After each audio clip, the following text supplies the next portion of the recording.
Programme में आपका स्वागत है। मेरा नाम है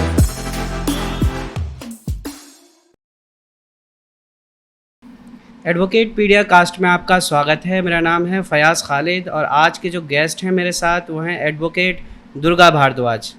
दुर्गा भारद्वाज से आज हम जानेंगे विमेन इन इंडियन लॉज से रिलेटेड कि क्या आज के समय में महिलाओं की स्थिति है कानून की नज़र में, उससे रिलेटेड क्या क्या कानून बनाए गए हैं और महिलाओं के प्रोटेक्शन से रिलेटेड या फिर जितने भी मामला आज आप देखते हैं उसमें गवर्नमेंट या उनकी पॉलिसीज़ या जो लॉज फ्रेम्ड हो चुके हैं इन सब का कितना रोल है और किस रोल के तहत हम कोर्ट से रेमेडीज़ और रिलीफ मांगते हैं। हम इन सब चीज़ों पे चर्चा करेंगे क्योंकि आज जो एक्सपीरियंस्ड गेस्ट हमारे पास हैं वो इन्हीं से रिलेटेड मैटर्स डील करती हैं और अवेयरनेस का प्रोग्राम भी चलाती हैं। साथ में कई एनजीओ से इनका टाइप है और महिलाओं के लिए, बच्चों के लिए और दूसरे सामाजिक मुद्दों पे भी काम करती हैं। तो इन्हीं से जानेंगे इनकी ज़ुबानी कि किस तरह से महिलाओं के अधिकार या फिर महिलाओं के साथ जो हो रहे उत्पीड़न उसमें किस तरह से एक कॉमन महिला अप्रोच कर सकती हैं और किस तरह से कानून के सहारे वो रिलीफ और न्याय की उम्मीद कर सकती हैं और क्या स्थिति है आज के टाइम पे, यही बात हम जानेंगे। तो दुर्गा जी आपका बहुत बहुत स्वागत है इस प्रोग्राम में। आपसे मैं ये जानना चाहता हूँ कि पहले तो अपने आप को इंट्रोड्यूस कराएं, आवाम जाने कि आप महिला सशक्तिकरण और महिलाओं के कानून से रिलेटेड किन किन चीज़ों पे आपने काम किया है और साथ में जो आज के टाइम पे पोजीशन है महिलाओं की उस चीज़ को देखते हुए प्रैक्टिकल सिनारियो क्या है, उससे रिलेटेड मैंने कुछ क्वेश्चंस फ्रेम किए हैं जो मैं आपसे पूछूंगा। और इससे रिलेटेड मैं चूँकि थ्योरेटिकल पार्ट पे बात नहीं करना चाहता, मैं उन चीज़ों पे बात नहीं करना चाहता जो किताब में ऑलरेडी मौजूद है। हम बात करेंगे आपके एक्सपीरियंस पे। आप एक महिला हैं और प्लस महिला होते हुए इस चीज़ को किस तरह से आप टैकल कर रही हैं, किस तरह से आप देख रही हैं समाज में क्या इश्यूज़ हो रहे हैं, उस बिहाफ पे मैं आपसे जानना चाहता हूँ। मेरा नाम दुर्गा भारद्वाज है और मैं दिल्ली में प्रैक्टिस करती हूँ, मोस्टली सुप्रीम कोर्ट और हाई कोर्ट में। कुछ समय पहले मैंने पॉश और पॉक्सो में सर्टिफिकेशन लिया है और मैं इसके अलावा पॉश और पॉक्सो से रिलेटेड ट्रेनिंग ऑर्गेनाइजेशंस में, कंपनीज़ में और अलग अलग जगहों पे देती हूँ। मेरा एक छोटा सा एनजीओ है, थिंक टैंक है, चेरिश राइट्स कंसोर्टियम के नाम से, जिसमें मैं विमेन एंड चाइल्ड राइट्स पे काम करने की कोशिश कर रही हूँ। और मेरा field of practice is mostly financial और क्रिमिनल केसेस और अभी मेरा लिटिगेशन के बेसिस पे क्रिमिनल में आपका women and child rights centric practice establish हो रहा है। बहुत बहुत शुक्रिया आपका। तो थोड़ा सा क्वेश्चंस को मैं मोल्ड करते हुए आपसे बेसिक सा क्वेश्चन आपसे के सामने रखना चाहता हूँ। महिलाओं को कितना अधिकार कॉन्स्टिट्यूशन देती है? क्या आपके हिसाब से इक्वल राइट्स हैं और क्या महिला उसका यूज़ इस्तेमाल कर पा रही है? संवैधानिक तौर से मुझे बताइए।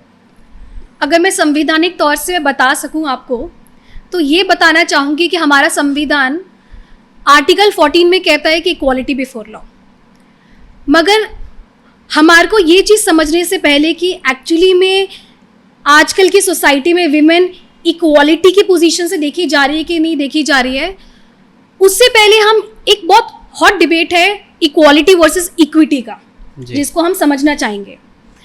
आप समझ के चलिए कि मैं सेंट्रल गवर्नमेंट हूँ या स्टेट गवर्नमेंट हूँ और मेरे आगे एक बड़ी सी दीवार खिंची हुई है और मैं दीवार की इस तरीके से इस तरफ खड़ी हुई हूँ और उस पार 3 लोग खड़े हुए हैं। अब उनमें से एक 6 फीट का है, एक 5 फुट 2 की है, एक 5 फुट 6 की है। अब दीवार है हमारी 5 फुट 10 इंच की, तो जो 6 फीट का आदमी होगा हो सकता है कि मेरे को उसका सिर दिख जाए या वो मुझे देख पाए या मैं उसको देख पाऊँ, मगर जो उसके बियॉन्ड 5 फुट 2 या 5 फुट 6 का इंसान है मैं उसको ना देख पाऊँ। सही। तो अगर हम सब कैंडिडेट्स को या हर सिटीजन को एक इक्वल प्लेटफॉर्म पे नहीं खड़ा कर पाएंगे तो हम क्या उनको इक्वली देख पाएंगे?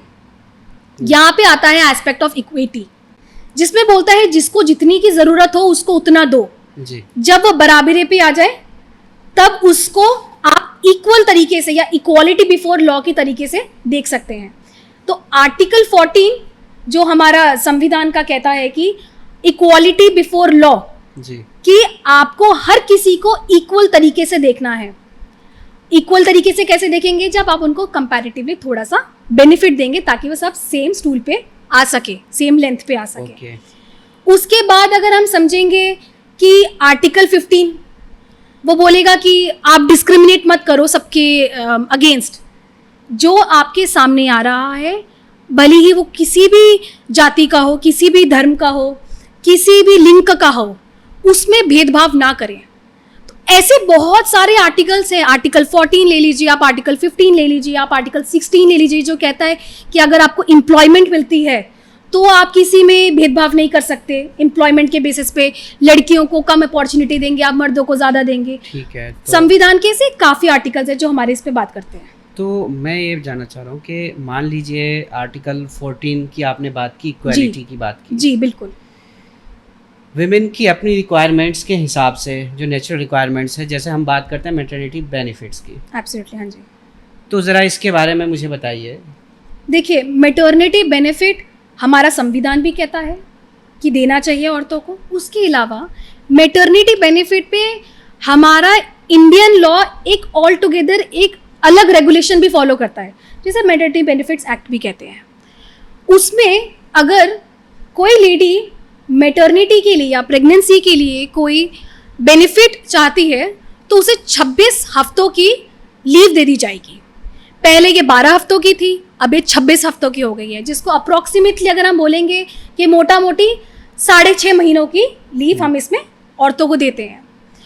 अब काफ़ी लोग कहते हैं कि अगर बच्चा अडॉप्ट किया है तो मैटरनिटी भी लीव मिलेगी कि नहीं मिलेगी। जी। तो अगर आपने बच्चा अडॉप्ट भी किया है किसी विमेन ने तो भी उसे मैटरनिटी लीव मिलेगी। हाँ, उतनी नहीं मिलेगी, 6 हफ्तों की मिलेगी, मगर मिलेगी ज़रूर। ठीक है। तो यानी कि रिक्वायरमेंट के हिसाब से आप उनको वो फैसिलिटी देंगे। बिल्कुल बिल्कुल। इक्वालिटी की जहाँ तक बात रहती है, मेन के अपने रिक्वायरमेंट्स हैं, वुमेन के अपने रिक्वायरमेंट्स हैं। प्रैक्टिकल सिनारियो अगर हम देखते हैं कि जहाँ तक बात है मैटरनिटी बेनिफिट की, क्या इंडस्ट्री, ऑर्गेनाइजेशन, इंस्टीट्यूशन इस चीज़ को एक डिसएडवांटेज की तरह देखती है या फिर इक्वालिटी बिफोर लॉ की बात करती है? आपका क्या एक्सपीरियंस है इस पे? बिल्कुल, आपने बोला लास्ट में ख़त्म करने के बाद अपने क्वेश्चन में कि आपका क्या एक्सपीरियंस है, तो अपने ही एक्सपीरियंस से एक बात बताना चाहूँगी कि मैंने एक जगह पे जाके सोचा कि काम करूँगी। तो मेरे इंटरव्यू के दौरान मेरे सीनियर मुझसे पूछते हैं कि आपकी शादी तो नहीं हुई है जी, या आपका शादी का कोई प्लान तो नहीं है? तो मैंने बोला नहीं सर, शादी का कोई प्लान नहीं है, मगर ऐसे अक्सर आप ऐसे सवाल क्यों पूछते हैं? तो सर ने बोला कि इसलिए पूछ रहे हैं कि अगर तुमने शादी कर ली तो पहले तुम्हारे को शादी के खर्चा देंगे, छुट्टी देंगे, फिर तुम्हारे बच्चे के टाइम देंगे मैटरनिटी लीव। तो जब हम वकीलों को ये सब समझना पड़ता है, हमारे को ये सब लॉज जानते हुए, इतने जागरूक होने के बावजूद हमारे को ये सब चीज़ें फेस करनी पड़ती है, तो जिनको अपने लॉ के बारे में, संविधान के बारे में नहीं पता, उनको कितना फेस करना पड़ता होगा। सही। तो इंडस्ट्री एब्सोल्युटली इसको एक ऑब्लिगेशन की तरह लेके चलती है। क्यों? क्योंकि उनको लगता है कि अगर हमने किसी औरत को अपनी इंडस्ट्री का पार्ट बना लिया तो उसके फर्स्ट, सेकंड, थर्ड जितनी भी प्रेगनेंसी होगी हमारे को उसको छुट्टी देनी पड़ेगी, दैट टू पेड, पैसे के साथ साथ देनी पड़ेगी। तो उनको लगता है कि काम तो हमारे को मिल नहीं रहा, तो हम पैसे किस बात के दें, छुट्टी किस बात की दें। तो ऑब्वियसली आपके क्वेश्चन का आंसर करते हुए कि ये उनको ऑब्लिगेशन की तरह लगता है, उनको लगता है हमारे पे जोर पड़ रहा है इस चीज़ से, तो इसलिए औरतों को इंडस्ट्री में उतना अपॉर्चुनिटी मिलती भी नहीं है। चलिए मुझे ये बताइए कि मान लीजिए हम बात करते हैं महिलाओं के अधिकार की, बिल्कुल, फिर हम बात करते हैं महिला उत्पीड़न की। हाँ जी। तो स्टेट को एक स्पेशल राइट्स कॉन्स्टिट्यूशन ने दे रखा है कि आप महिलाओं के लिए स्पेशल प्रोविजंस बना सकते हैं, जो कि आर्टिकल 15 क्लॉज 3 की बात है। बिल्कुल। तो आपको क्या लगता है, क्या स्टेट्स ने कुछ ऐसे प्रोविजंस बनाए हैं? या बनने चाहिए? आप कुछ हाइलाइट्स मुझे बता सकती हैं? बिल्कुल, एब्सोल्युटली।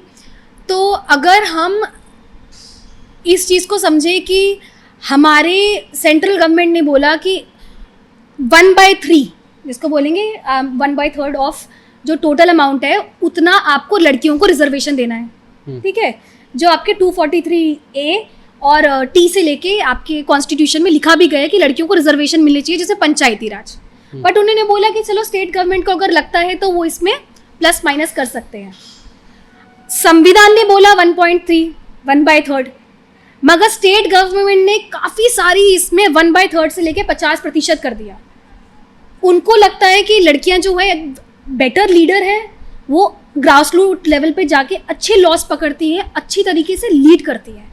तो ऑब्वियसली स्टेट लेवल पे भी काफ़ी लॉज हैं जिसको स्टेट गवर्नमेंट इम्प्लीमेंट कर रही है। भले उसकी पावर जितनी भी सेंट्रल गवर्नमेंट ने दी है उसमें प्लस माइनस करके आगे पीछे बढ़ के सेंट्रल गवर्नमेंट अपनी जगह पे बहुत अच्छा काम कर रही है और काफ़ी लॉस लेके भी आ रही है। तो मुझे बताइए, क्या रिजर्वेशन की ज़रूरत है? बिल्कुल क्यों है? इस चीज़ को आप जस्टिफाई कीजिए। तो इक्वालिटी की जहाँ तक बात है, हाँ। आपको चाहिए हर चीज़ में नहीं, रिजर्वेशन। बिल्कुल रिजर्वेशन से मुझे याद आया हाँ। कि लेजिस्लेशन में भी, हाँ जी। लेजिस्लेशन की जहाँ तक बात करते जी, हैं, जी। वहाँ वुमेन के कितनी क्वांटिटी है, उस बेसिस पे आप देख रहे हैं कि भाई रिजर्वेशन तो होना चाहिए। हाँ जी। वुमेन को आप प्रमोट कर रहे हैं, हाँ जी, बिल्कुल। ठीक है। तो मैं किसी के अगेंस्ट नहीं हूँ, नहीं बिल्कुल समझ मैं बस एक क्वेश्चन पुट अप करना चाहता हूँ कि क्या ज़रूरत है, चूँकि जब इक्वालिटी की बात है, हम तो नहीं मांग रहे रिजर्वेशन। आप लोगों को चाहिए क्यों? आप लोगों को चाहिए क्यों? राज्यसभा का अब रेशियो बढ़िए 14% तो लड़कियां हैं सिर्फ। जी। बाकी आप 100% अगर आप लेके चलें कि राज्यसभा में लोग बैठे हैं जिसमें 14% लड़कियां हैं, बाकी बचा कितना आपका? बाकी तो सारे आदमी लोग ही बैठे हुए हैं। तो आप लोगों को रिजर्वेशन मना नहीं है ना, मना नहीं। आप आगे आइए, हाँ आप ज्वाइन कीजिए और नहीं, आप देखो आपको एक चीज़ समझाते क्वांटिटी हैं। बढ़ाइए। हम ना इस चीज़ से बहुत बात करते हैं कि कोई भी जगह पे आपकी जब एडमिशन हो या आप कहीं पे इलेक्ट हो या कहीं पे भी आप पार्टी बनो या कहीं पे भी आप मेंबर बनो, तो आपका मेरिट के बेसिस पे हो। जी। जहाँ पे हमारा रिजर्वेशन का कॉन्सेप्ट हट जाता है कि हम सही। बोलते हैं कि हम तो रिजर्वेशन के कॉन्सेप्ट को नहीं मानेंगे। क्यों? क्योंकि आप मेरिट पे ले लो, मेरिट आप पेपर करवा लो हमसे जी। या आप हमारे से इलेक्शन करवा लो, जनता को मानने दो।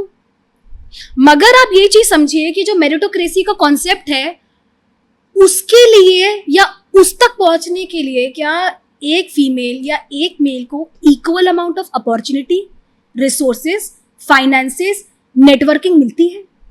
हाँ, दैट्स द फर्स्ट क्वेश्चन। आप मेरिटोक्रेसी के कॉन्सेप्ट पे तो चले जाइए, मैं मना नहीं करती हूँ, मगर उस तक पहुंचने के लिए भी लड़कियों को थोड़ा पुश तो चाहिए।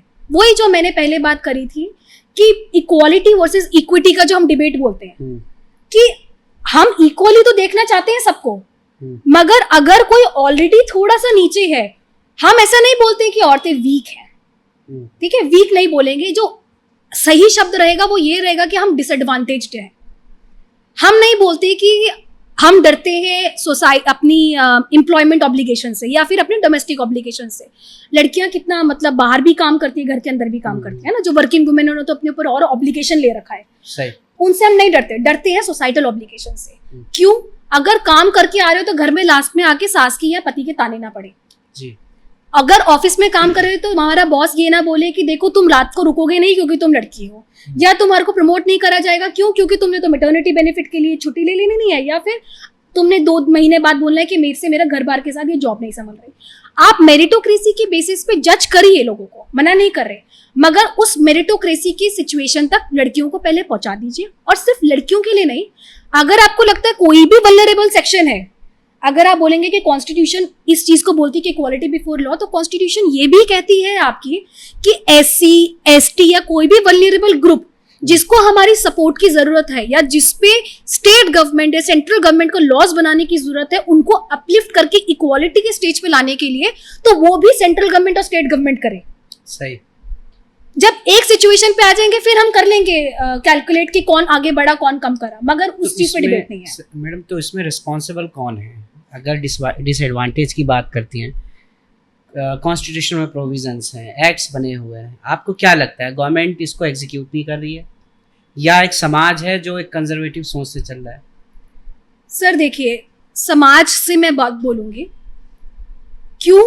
क्योंकि हमारी सोसाइटी इसको अलग वे में ना ले जाते हुए, एक फेमिनिज्म वर्सेस मेल हाँ। थॉट प्रोसेस को ना ले जाते हुए, एक सही माध्यम से मैं बात बोलूंगी कि थोड़ी है हमारी पेट्रियार्कल सोसाइटी। पेट्रियार्कल मतलब कि हमारे आदमी लोगों को ज्यादा रखा जाता है। ऐसा नहीं है कि लॉ नहीं बन रहे या हमारे गवर्नमेंट काम नहीं कर रही है। हमारी आप सक्सेशन एक्ट में ले लीजिए, औरतों को राइट मिला, ठीक है। आप उसके बाद सती प्रथा देखिए, हटी जी। आप ट्रिपल तलाक देखिए, उसमें औरतों को बेनिफिट मिला, है ना। तो ऐसा नहीं है कि कोर्ट काम नहीं कर रही है, ये लॉ काम नहीं कर रहा। कौन कर रहा है विरुद्ध? सोसाइटी कर रही है सर।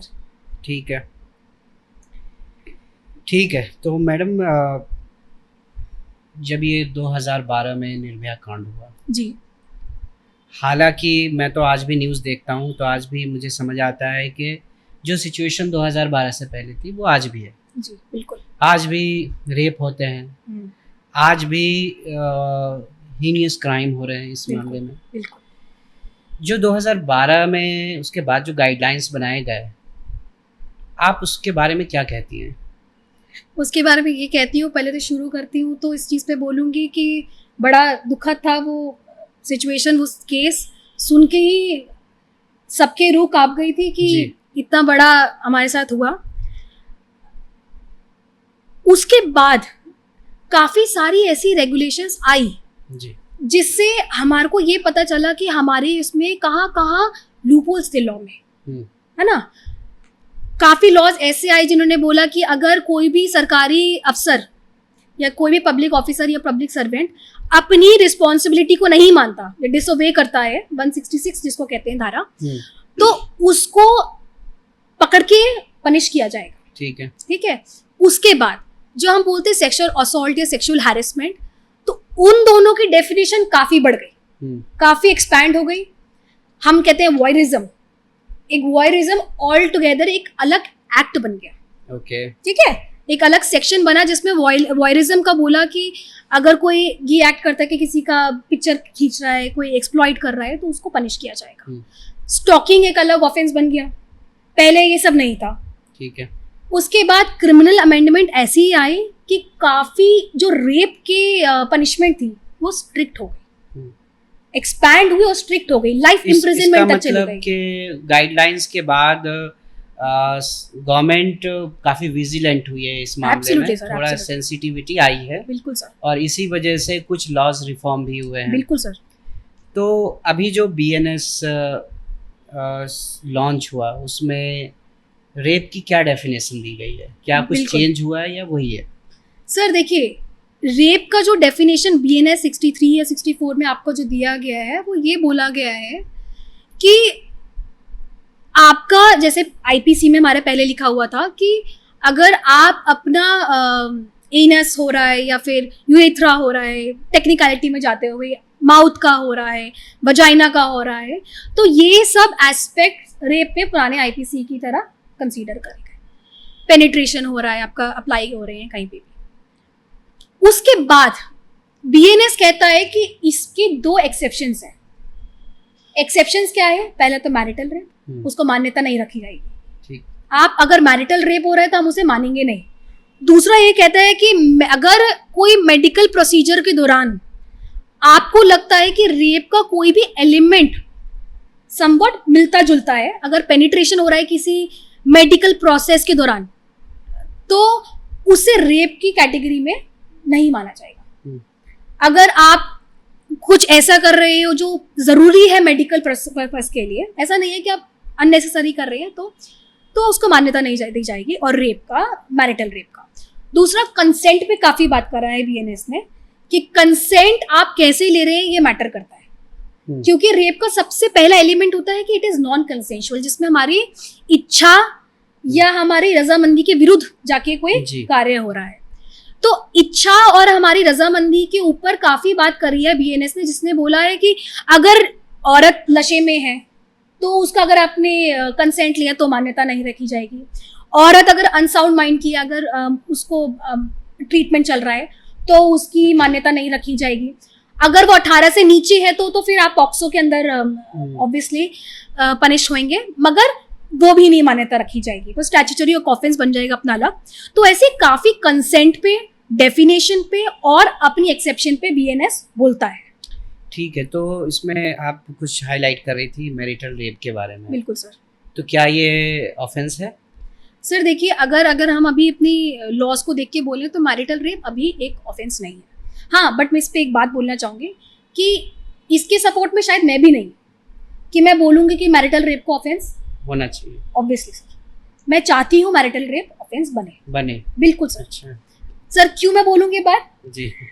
तो 1900 BCE जैसा कहते हैं, बिफोर क्राइस्ट एरा, तो उस टाइम पे भी ना जो बेबीलोन का एक, मैं बचपन में अपने कॉलेज स्टूडेंट में अपने कॉलेज के टाइम पे एक मैंने आर्टिकल पढ़ा था उसमें, तो बेबीलोन में 1900 BCE में जब किसी लड़की के साथ रेप होता था ना, तो उसे रेप की कैटेगरी में नहीं काउंट करते थे। अच्छा, फिर उसे कहते थे वैंडलिज्म या थेफ्ट। ओके। अब आप बताएंगे क्यों? थेफ्ट और वैंडलिज्म इसलिए क्योंकि आपने उसकी पिता की, शादी से पहले पिता की और शादी के बाद पति की कोई प्रॉपर्टी चुरा ली। ओके। उसके बाद आपकी किंग डायनेस्टी आई, ब्रिटिशर्स आए, तो उसमें भी यही बोला गया कि देखो ये तो थेफ्ट है। क्यों थेफ्ट है? क्योंकि ये तो तुमने किसी की पर्सनल प्रॉपर्टी चुराई है। तो अगर हम इतने पुराने सदी की बात कर रहे हैं तो अभी हमारा लॉ कहाँ अपडेटेड है? हम तो अभी भी यही कह रहे हैं कि हम तो प्रॉपर्टी है किसी और की। क्यों? क्योंकि अगर मैरिज एक लीगल कॉन्ट्रैक्ट है, लीगल ऑब्लिगेशन है, तो पति का पूरा अधिकार है क्या मेरे पे शारीरिक शोषण करने का? तो आप तो अभी भी मेरे को प्रॉपर्टी मानते हैं, है ना? औरतों को जब अभी भी पति की प्रॉपर्टी मानते हुए मैरिटल रेप को ऑफेंस नहीं बनाया जा रहा, तो हम में और पुराने सदी के लोगों में फिर फर्क क्या है? तो इसमें मैडम कहीं रिलीजियस एंगल तो नहीं आता फिर? अगर हम मैरिटल रेप मान लेते हैं, हम इस पर्सपेक्टिव से मान रहे हैं क्योंकि हम अपने आप को एक इंडिविजुअल एंटिटी मानते हैं और हम ये मानते हैं कि हम किसी का गुलाम नहीं है। हाँ जी। और शादी एक कॉन्ट्रेक्चुअल एग्रीमेंट है, हम ये मान के चल रहे हैं। हाँ जी। लेकिन जहाँ तक बात है परमिशन देने ना देने की, इवन के आप मैरिड हो उसके बाद भी परमिशन की जहाँ तक बात है, लेकिन रिलीजियस एंगल तो थोड़ा डिफरेंट है इसमें। सर रिलीजियस कैसे? कौन सा रिलीजन कहता है कि औरतों की इज्जत ना की जाए? इज्जत जरूरी है। बिल्कुल है ना। तो रजामंदी, एक आज्ञा, ये सब जो शब्द होते हैं ना सर, ये तो मेरे को लगता नहीं है कोई धर्म बोलता है कि औरतों की ना ली जाए। इथिकल पॉइंट पे है। बिल्कुल सर। मगर सर रिलीजियस से ज्यादा मैं जो बोलूंगी, अगर आपने पार्लियामेंट की उस टाइम पे डिबेट अगर हमने सुनी थी, तो मैरिटल रेप पे स्मृति ईरानी जी ने एक बहुत बड़ी स्टेटमेंट पास करी थी पार्लियामेंट में कि जस्ट बिकॉज हमारे को कोई एक ऑफेंस बनाना, इसका मतलब क्या ये है कि हम बैठे हुए यहाँ पे हर मर्द को एक ऑफेंडर घोषित कर दें? तो मतलब आप कहीं ना कहीं अग्री करते हैं कि हर मर्द ने कहीं ना कहीं मैरिटल रेप किया है, और आपको लगता है कि इसको एक ऑफेंस बनाने से कहीं ना कहीं हर मर्द एक ऑफेंडर बन जाएगा। Plus sir religious point of view से हटते हुए मैं इसको प्रैक्टिकल पॉइंट ऑफ व्यू से बोलूँ कि comparatively it is very difficult for us to proof marital rape. जब हम नॉर्मल रेप या यूजुअल कोर्स ऑफ रेप का जो रखते हैं कॉन्सेप्ट, उससे जब हम कंपेयर करते हैं, आप मैरिटल रेप को कैसे प्रूफ करेंगे? उस टेक्निकलिटी पे कोर्ट भी इतनी आगे नहीं बढ़ पाया, या टेक्नोलॉजी इतनी आगे बढ़ नहीं पाई, हमारी फॉरेंसिक साइंस इतनी आगे नहीं बढ़ पाई है कि हम उसको प्रैक्टिकल लेवल पे हर केस में अप्लाई कर सकें। ठीक है, तो प्रैक्टिकल सिनारियो आज भी वहीं पे जाके अटक गया कि हम एविडेंस कैसे क्रिएट करेंगे। बिल्कुल सर, ये एक टेक्निकल पॉइंट है। बिल्कुल सर। इसमें कोई सजेशन है आपका? सर एविडेंस तो मैं खुद चाहती हूँ कि क्रिएट हो इस चीज़ में। इस चीज़ पे हमारी इंडियन एविडेंस एक्ट, खैर आगे जो अमेंडमेंट आया है क्रिमिनल लॉ में, उसके बाद भी इस पे कोई एज सच हमारा टेक नहीं है मैरिटल रेप को लेते हुए। हाँ, अगर अपना पॉलिटिकल या फिर अपना पर्सनल लेवल पे पॉइंट ऑफ व्यू रखूँ तो मैरिटल रेप को मैं चाहूँगी कि ऑफेंस बने, बट अगर मैं प्रैक्टिकल लेवल पे बात करूँ तो मुझे खुद को लगता है कि थोड़ा चैलेंजिंग है, ये चीज़ डिफिकल्ट है प्रूफ करना। बाकी हमारे साइंटिस्ट इतने आगे बढ़ गए हैं, फॉरेंसिक साइंटिस्ट इतने आगे बढ़ गए हैं, अगर कोई ऐसी टेक्निक पता चलती है तो फिर sir obviously open for suggestions. Okay, तो इसको हम फ्यूचर पे छोड़ते हैं। जी सर। आगे बढ़ते हुए महिलाओं के लॉ से रिलेटेड जो आज के टाइम पे ट्रेंडिंग मामला है, जिसकी वजह से विमेन इन लॉज की हम जहाँ तक बात कर रहे हैं, और ट्रेंड देख रहे हैं कि 498 जो पुराने सेक्शन की बात है 498 है, जिसका बहुत मिसयूज़ हुआ है, उस पर बहुत सारी डॉक्यूमेंट्री बनी है। बिल्कुल सर। और बहुत ऐसे इंसिडेंट पाए गए हैं जहाँ मेल सुसाइड अटेम्प्ट कर चुके हैं, सुसाइड कर चुके हैं, बिल्कुल और सर। क्वांटिटी भी बढ़ी है और बहुत ज़्यादा मिसयूज़ भी हुआ है। आपका क्या प्रैक्टिकल एक्सपीरियंस रहा है इस चीज़ में? बिल्कुल सर। सर मैं प्रैक्टिकल लेवल पे बात करूँ तो जैसे अतुल सुभाष सर का जो केस देखा था, उसके अलावा भी जो केस देखे थे, इस चीज़ को मैं कहीं डिनाई नहीं करती हूँ कि अभी जो सिचुएशन है वो थोड़ा सा फोकस शिफ्ट करके आदमियों को नहीं फेवर कर रही है उतना। मैं अग्री करूँगी सर उस चीज़ पे। मगर किसी भी लॉ को इस दर्ज पे खारिज कर दिया जाए या इस दर्ज पे माना ना जाए कि उसको लोग मिसयूज कर रहे हैं, तो उस चीज़ को फिर सर सही माना नहीं जाएगा। हर लॉ का लूपहोल, हर लॉ का मिसयूज होता है, ठीक है। डाउरी का भी होता है, डाउरी लॉ का भी होता है। डाउरी प्रोहिबिशन एक्ट बनने के बाद इट मींस के जो मिसयूज हुआ है 498 का, तो इसको कोई प्रिवेंशन के कोई वो है कुछ फैक्ट्स बनाए गए हैं ऐसे कि इसको प्रिवेंट करने के लिए क्या स्टेप उठाए जा सके? सर देखिए, जब हम 498A की बात करते हैं तो वो क्रूएल्टी की बात होती है, राइट। तो जब हम क्रूएल्टी की बात करते हैं ना, तो एक सुप्रीम कोर्ट ने मेरे ख्याल से 2018 में, मैं इसको थोड़ा सा और रिफाइन कर देता हूँ। जी सर। 498 में जब हम बात करते हैं तो सिर्फ क्रूअल्टी ही नहीं, हम आगे और भी DV एक्ट की भी बात बिल्कुल कर लेते बिल्कुल हैं। सर, बिल्कुल। हम बहुत सारी चीज़ों को इंक्लूड करके क्रिमिनल एक्ट बनाते हैं, और ज़्यादातर महिलाएं इस चीज़ को करती हैं आगे। तो आप इसमें ज़रा बताइए मुझे। ठीक है, तो ठीक है, तो आपने बोला 498A, वैसा ही बात बोलते हैं, आपने उसका स्कोप आगे बढ़ा के बोला कि DV एक्ट, ठीक है, वो भी मानती हूँ।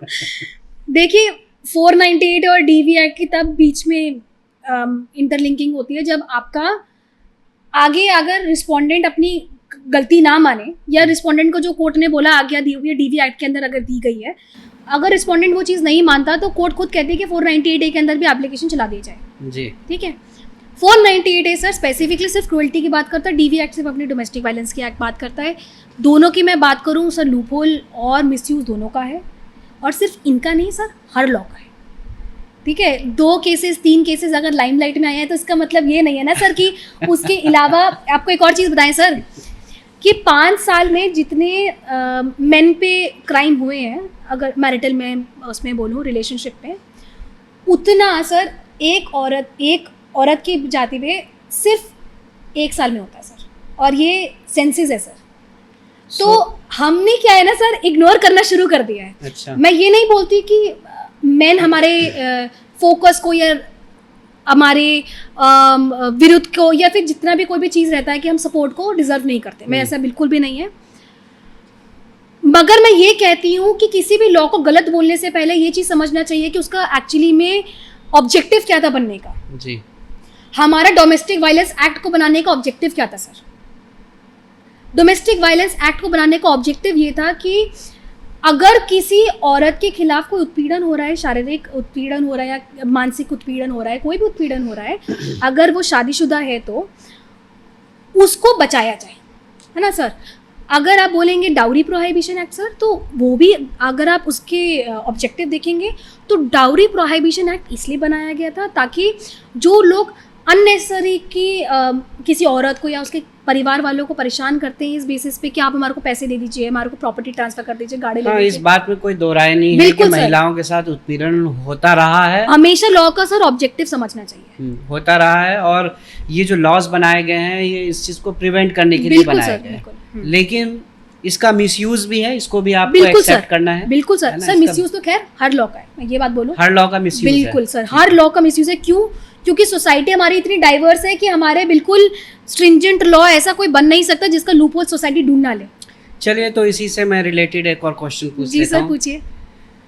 ट्रिपल तलाक के बारे में आप बताइए। सर ट्रिपल तलाक के बारे में तो ये है तो कि ट्रिपल तलाक मैं आपको बता दूं, ये स्पेसिफिकली मुस्लिम लॉ के अंदर ट्रिपल तलाक का इस्तेमाल होता था, चूँकि 2019 जी से पहले इसके भी बहुत मिसयूज़ हुए हैं, बिल्कुल सर, और मिसयूज़ होने की वजह से गवर्नमेंट ने एक्शन लिए। लेकिन चूँकि ये थोड़ा सा रिलीजियस एंगल से था कि इसमें एक रिलीजन का एक अपना लॉस था बिल्कुल सर। और जिसका एक खुलेआम इंडिया में मिसयूज़ हो रहा था, हम्म और इसी वजह से इसको प्रिवेंट करने के लिए सरकार ने इसको बैन किया था। हम्म अब थिंग इज़ दैट कि वो क्यों बैन किया, मतलब सही है या गलत है, वो बात की बात है, उस पर हम अभी नहीं जाएंगे। अभी हम मैडम का व्यू लेंगे कि जो ट्रिपल तलाक था उसके मिसयूज़ की आप बात बताइए मुझे, और फिर उसके बाद जो बैन किया किस हद तक जस्टिफाइड है, क्योंकि अपोजिशन भी बहुत बिल्कुल सर। थी, बिल्कुल। पार्लियामेंट के अंदर बिल को भी फाड़ा गया था, ना नहीं बिल्कुल ये सर। सारी चीज़ें हैं। तो आप ज़रा इस चीज़ पे मुझे बताइए। थोड़ा सा टेक्निकल जाते हुए सर, ट्रिपल तलाक पे उस टाइम पे शायरा बानू टाइम पे जब केस आए थे, शायरा बानू वर्सेस यूनियन ऑफ इंडिया, तो काफ़ी पढ़ती थी मैं इन सब पे। तो तब हमारा कॉलेज में फैमिली लॉ चल रहा था। जी तो जो हमारे टीचर थे काफ़ी अच्छे थे, वो उन्होंने पढ़ाया हमारे को फैमिली लॉ से पर्सपेक्टिव पे। तो याद रहा कि वो तलाक़ सुन्नत जो हमारा तलाक़ बिद्दत, जी तो बिद्दत और सुन्नत में यही है कि सर जो हमारा पार्ट ऑफ द रिलीजन है और पार्ट ऑफ द रिलीजन आगे जाके बना, हम्म, तो सिर्फ तलाक जो था ट्रिपल तलाक, वैसा ही एक एस्पेक्ट पहले भी होता था सबरीमाला।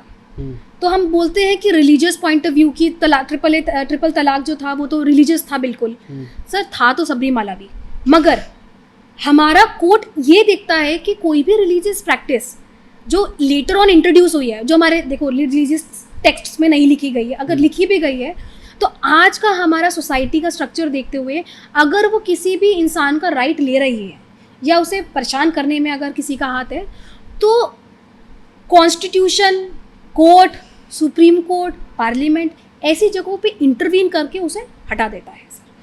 सबरीमाला में भी ऐसे ही हुआ था कि जो चीज़ हमारी रिलीजन की पार्ट नहीं थी उसे हटा दिया गया। अगर लड़कियों को जाने से मना कर रहे थे तो बैन।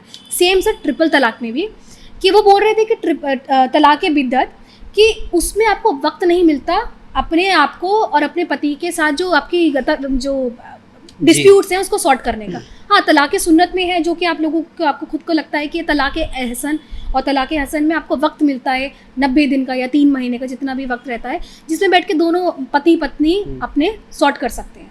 मगर ऐसा आपके उसमें तो था नहीं सर। ठीक है, तो मैं बस आपको इंटरप्ट कर रहा हूँ इसमें, जी जहाँ सर। आप 498 की बात कर रही हैं, जी डीवी सर। एक्ट की बिल्कुल। आपने बताया, इसका मिसयूज़ भी आपने बिल्कुल बताया, सर, और बिल्कुल। मिसयूज़ के बुनियाद पे आपका ये कहना है कि 498 है, डीवी एक्ट जो था ये 498 है, अब वो बदल गया, वो बीएनएस में BNS में नई आ गया, धारा आ हाँ, गई है, हाँ, और जो हाँ। डीवी एक्ट है वो वही है। हम्म, तो यहाँ बात है कि इसके मिसयूज़ होने की, तो मिसयूज़ हर लॉ का होता है। बिल्कुल सर।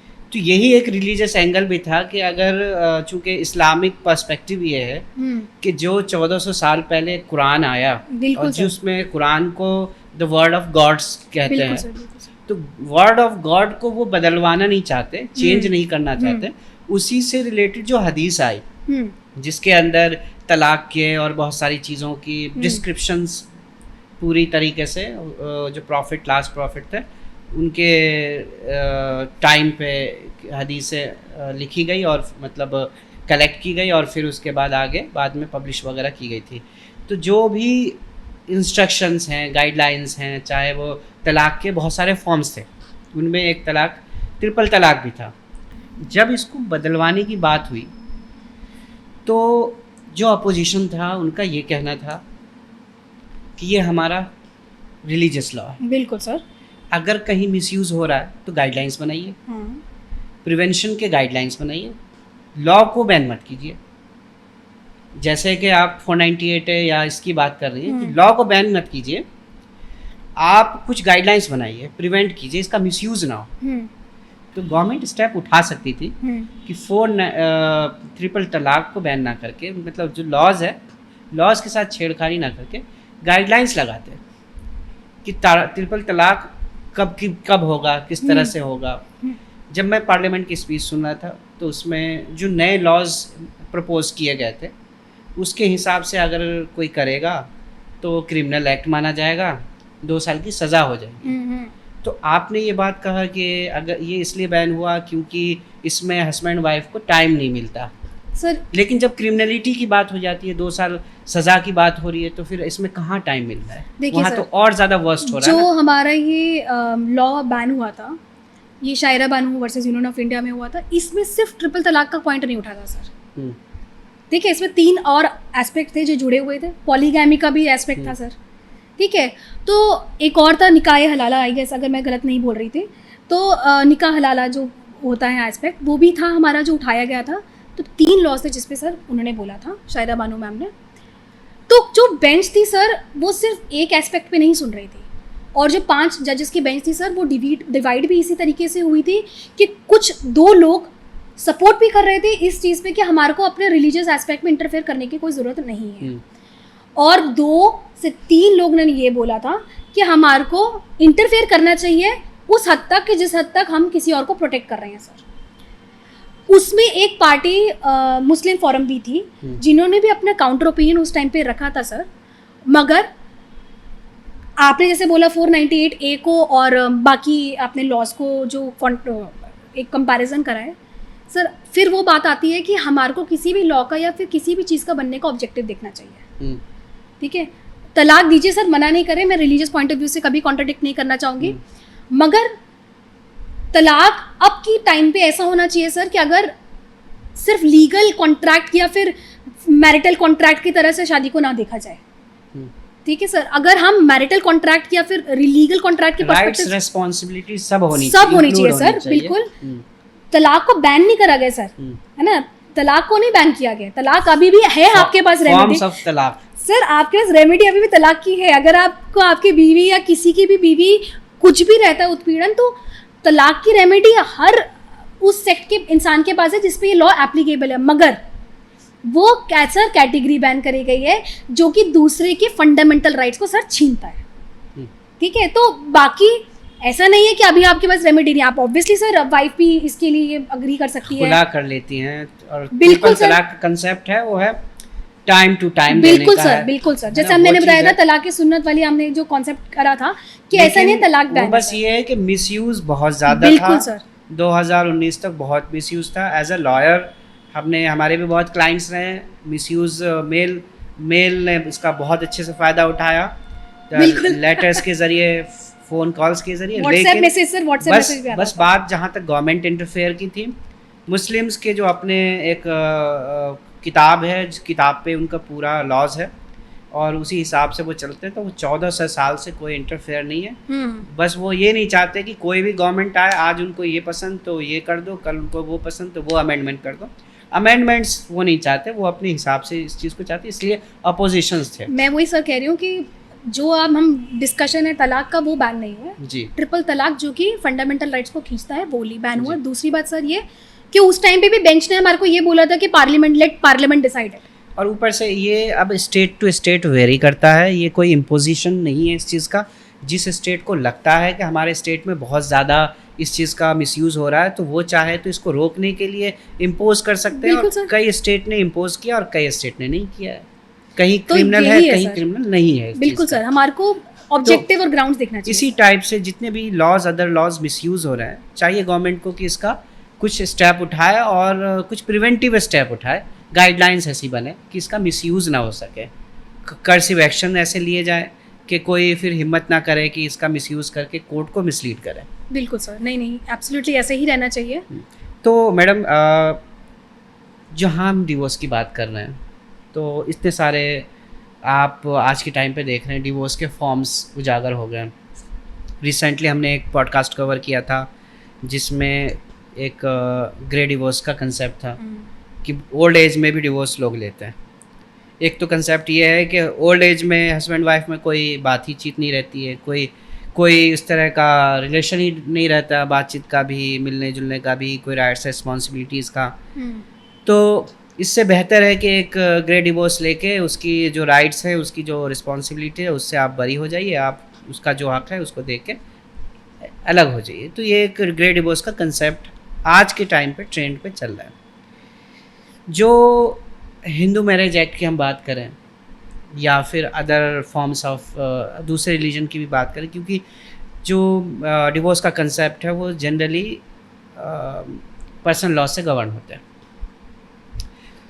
तो मुझे मैडम ये बताइए कि ग्राउंड्स आपको क्या लगता है कि कितने तरह के ग्राउंड्स होने चाहिए, कुछ जो लिखे हैं उससे अलग? सर देखिए, जितने लिखे हैं वो इनकम्पासिंग बहुत सारे एस्पेक्ट्स को लेके हैं, है ना, काफ़ी सारे एस्पेक्ट्स को लेके बने हैं, और जो भी लॉ बनता है वो तो सोसाइटी को देख के ही बनता है। अभी हमारे पास काफ़ी हैं ऐसे, जैसे कि एडल्ट्री है हमारे पास, अगर कोई हमारे को डिजर्ट कर देता है, छोड़ के चले जाता है, जैसे कि कोई संसारिक मोह माया त्याग के, जिसको कहते हैं रिनंसिएट कर दिया, ये सब है हमारे इसमें जी ग्राउंड्स सर। अवेलेबल हैं। ये जहाँ अडल्ट्री की बात कर रहे बिल्कुल हैं, सर। अडल्ट्री को हटा दिया गया कि अडल्ट्री क्राइम नहीं है, सर क्राइम नहीं है, लेकिन मगर उस ग्राउंड फॉर बुनियाद डाइवोर्स पे है सर। ले सकते हैं। बिल्कुल सर, ग्राउंड फॉर बुनियाद डाइवोर्स पे है, मगर वो क्राइम नहीं है। क्राइम नहीं है। पहले था, पहले ऐसे था कि जेंडर बायस्ड लॉ था ये, जी अडल्ट्री जेंडर बायस्ड था। Gender उसके biased। बाद ये बोला गया कि ठीक है, ऑल टुगेदर ये क्राइम ही नहीं बनता, हाँ मगर इस पे आप ग्राउंड पे डाइवोर्स ले लेंगे। जी। तो क्या आपको क्या लगता है आज के टाइम पे, चूंकि अडल्ट्री क्राइम नहीं है और लोग इसका भी एडवांटेज उठा रहे हैं, how far Sir- it is valid in Indian society? कि एडल्ट्री क्या कहेंगे सर आप? अडल्ट्री किस हद तक वैलिड है? सर एडल्ट्री तो काफ़ी हद इसका तक बहुत सर एक ना इंस्टाग्राम पे एक नया कॉन्सेप्ट, जैसे बोलते हैं जेनजी के टाइम पे एक नया कीवर्ड उठा है, माइक्रो चीटिंग। जी तो माइक्रो चीटिंग में ये होता है कि छोटी छोटी हमारी एक्टिविटीज़ जिसको हम चीटिंग कंसीडर करते हैं। तो अगर आजकल की आप जजमेंट्स देखेंगे सर, तो काफ़ी सारे अलग ग्राउंड्स हैं जिन पे हमारे डाइवोर्स आ रहे हैं। मेरे से किसी ने थोड़ा टाइम बात नहीं करी तो मैंने डाइवोर्स ले लिया, है ना, कि बीवी ने का ताने मार दी, मेरी बीवी तो हर 2 दिन बाद ताने मारती थी कि भैया मैं तुम्हारे को छोड़ दूंगी, तुम्हारे को छोड़ दूंगी, तुमने सीधे नहीं हुआ तो मैं तुम्हारे को छोड़ दूंगी, डाइवोर्स ले लिया। तो ग्राउंड्स तो ऐसे काफ़ी सारे आ रहे हैं, मगर मोटा मोटी उसकी कैटेगरी लॉ में ऑलरेडी गवर्न है। उसके बियॉन्ड सर हमारे कोर्ट ऑलरेडी एक्सेप्शंस को देख के, कंडीशंस को देख के, उसके आसपास मोल्ड होते हुए उन सिचुएशंस में भी डाइवोर्स दे रहे हैं जो हमारे एक्चुअली में लॉ में नहीं लिखा गया। जैसे कि आपको बताया छोटी खिटपिट हो रही है, मगर उस पर एक्चुअली में डाइवोर्स मिल रहा है सर। कुछ ऐसी चीज़ें बताइए। सर अभी तो बताया मैंने आपको कि काफ़ी ऐसे, मैंने एक बार अभी थोड़ा टाइम पहले एक जजमेंट पढ़ी थी कि मेरी बीवी मेरे को ताने बड़ी कसती थी, उस ग्राउंड पे उस ग्राउंड पर डाइवोर्स मिला है उनको। मगर सर एक it is a form of mental cruelty. Sir obviously sir mental cruelty के बेसिस पे आप डाइवोर्स ले सकते हैं। एक जजमेंट आई थी अभी उस थोड़े टाइम पहले, उसमें बोला था कि अगर आप कंडोन नहीं करते इस एक्ट को तो फिर आप इसको क्रूअल्टी नहीं बोल सकते। मतलब कि अगर किसी की वाइफ या किसी का हस्बैंड की आदत है कि उसको डे 1 से ताने कसने का, कि देखो अगर तुम मेरी बात नहीं मानोगे तो मैं तुम्हारे को छोड़ के चले जाऊंगा, और तुमने उसको कंडोन नहीं करा, उस पर तुमने अपना नाराज़गी नहीं दिखाई, और तुम उसको सहते आए कुछ वक्त के बाद तुम उसको क्रूएल्टी के एस्पेक्ट पे आगे लेके नहीं जा सकते। तुम ये नहीं बोल सकते मेरे साथ क्रूएल्टी हुआ है, क्यों? क्योंकि शादी के पहले दिन से मेरे से ऐसे ताने कस रहा है, तुमने कंडोन नहीं करा, it is not a ground for cruelty now. इसी टाइप से और भी तरह के ग्राउंड्स हैं, जैसे अननेचुरल सेक्स के ऊपर भी बिल्कुल है, सर, एक्सेसिव सेक्स के ऊपर बिल्कुल भी है। सर। तो ये सब चीज़ें डिफाइंड नहीं है, बट इन सब चीज़ों के ऊपर भी ग्राउंड्स बना के Grounds लिए बनाए। जाते हैं। तो मैं कुछ क्वेश्चंस, रिमेनिंग क्वेश्चंस हैं जिस पे मैं चाहूँगा कि आप बताएं कि महिलाओं का अधिकार अपने एंसेस्ट्रल प्रॉपर्टीज़ पे, अगर हम बात करें हिंदू लॉज में, या फिर हम बात करें एक जनरल सक्सेशन एक्ट की, तो आप क्या कहती हैं कि किस हिसाब से क्या राइट्स दिए गए हैं?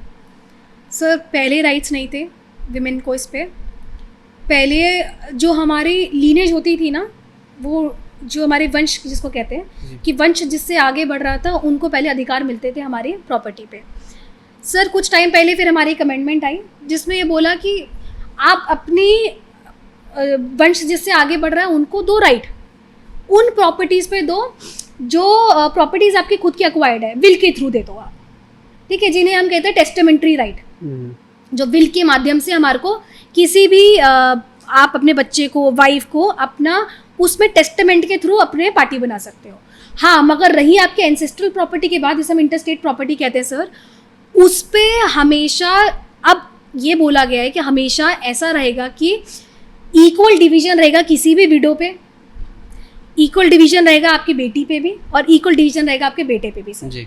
तो पहले अधिकार नहीं था औरतों के पास, लड़कियों के पास नहीं था, विडो के पास नहीं था। अब खैर आफ्टर अमेंडमेंट हमारे पास एंसेस्ट्रल प्रॉपर्टी पे, क्योंकि वो विल से गवर्न नहीं होती है सर, तो एंसेस्ट्रल प्रॉपर्टी पे अब विडो भी, आपकी बेटी भी और आपका बेटा तीनों अपना अधिकार जमा सकता है। हाँ, जो आपकी सेल्फ एक्वायर्ड है, जिस पे मतलब आप बोलते हैं कि आपने अपने खुद की खून पसीने की मेहनत से जो प्रॉपर्टी बनाई है, खरीदी है, उसको आप अपने विल के माध्यम से आगे बढ़ा दीजिए सर।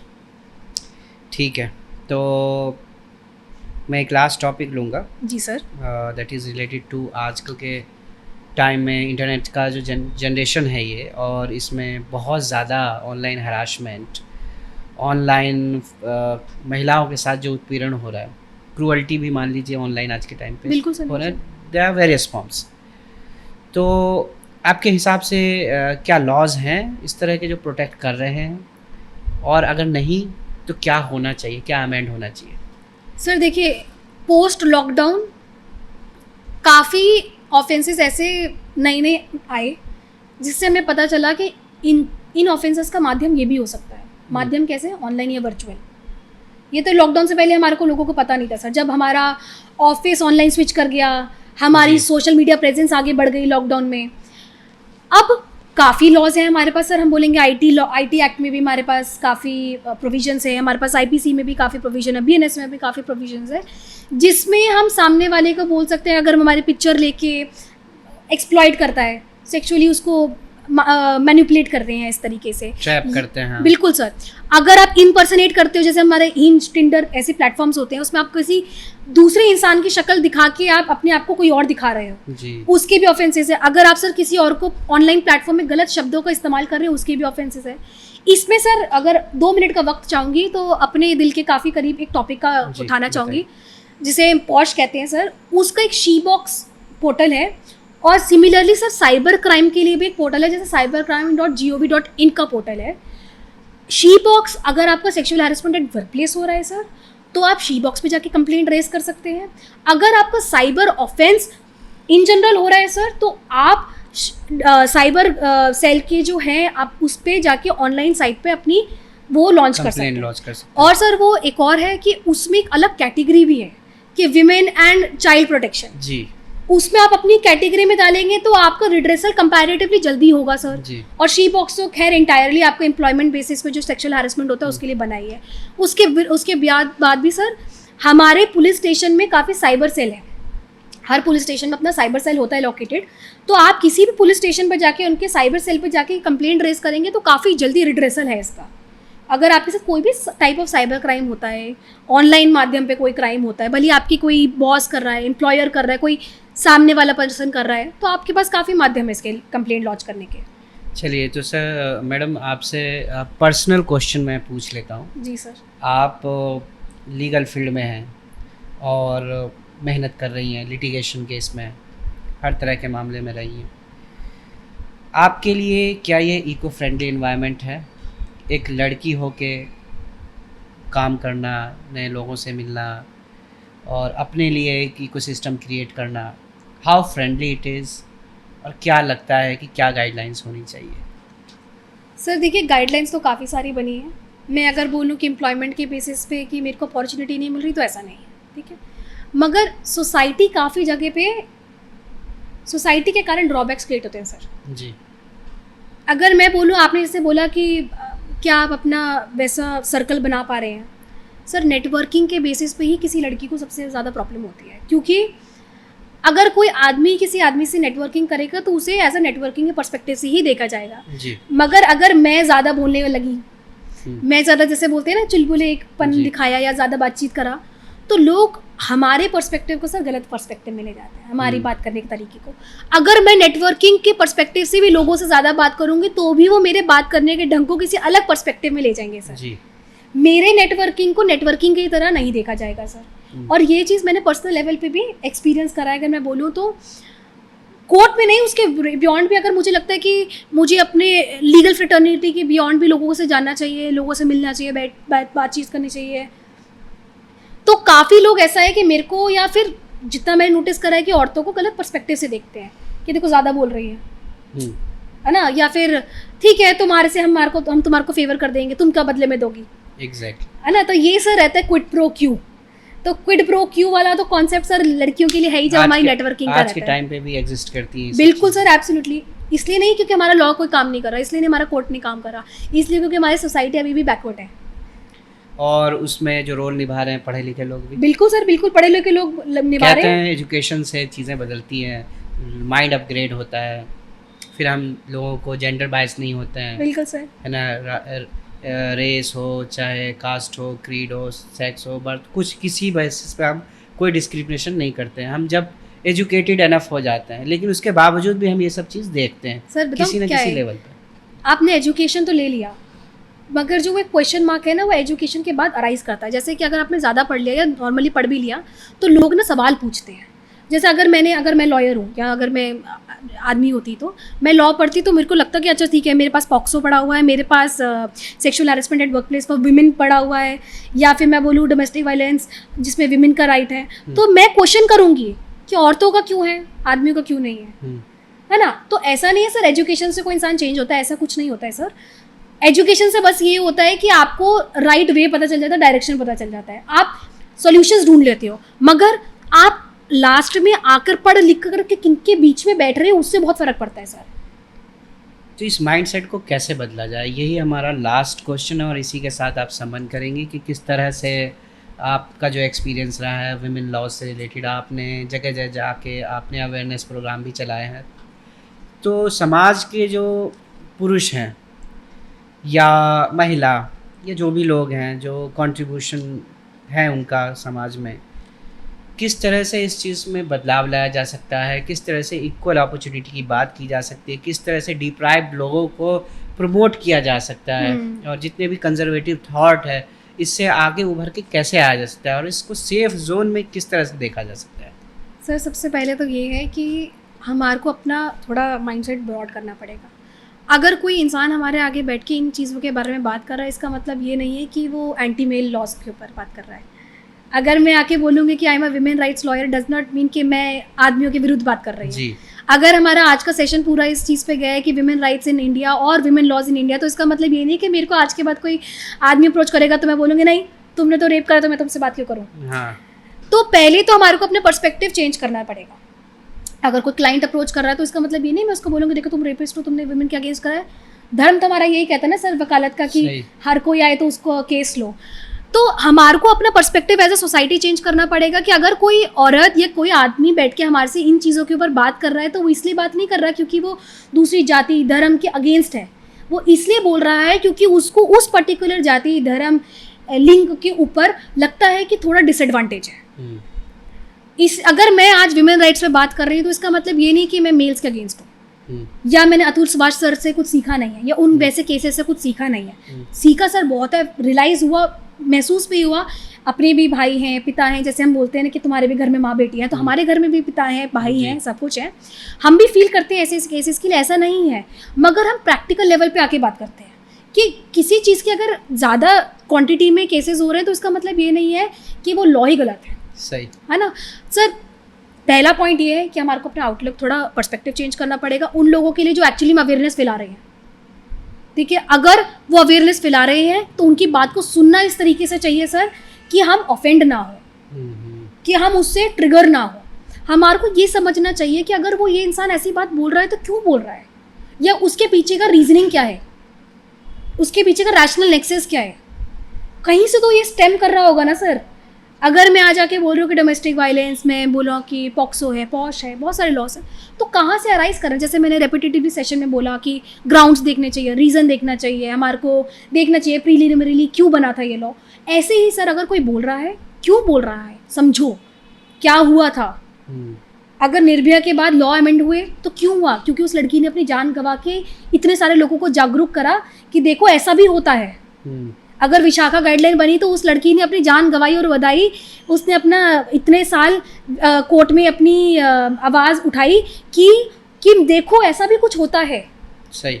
अगर ऐसे लोगों के सैक्रिफाइस नहीं होंगे, अतुल सुभाष सर का भी सैक्रिफाइस, ऐसे लोगों के सैक्रिफाइस नहीं होंगे तो हमें पता नहीं चलेगा। दूसरा सर ये कि हमें अपने बड़े बुजुर्गों को समझानी चाहिए। हमने बड़े बुजुर्गों पे अब क्विट कर दिया, हमने बोला चलो ठीक है हम बड़े हो गए हैं, इनकी मान्यता नहीं बदलेगी।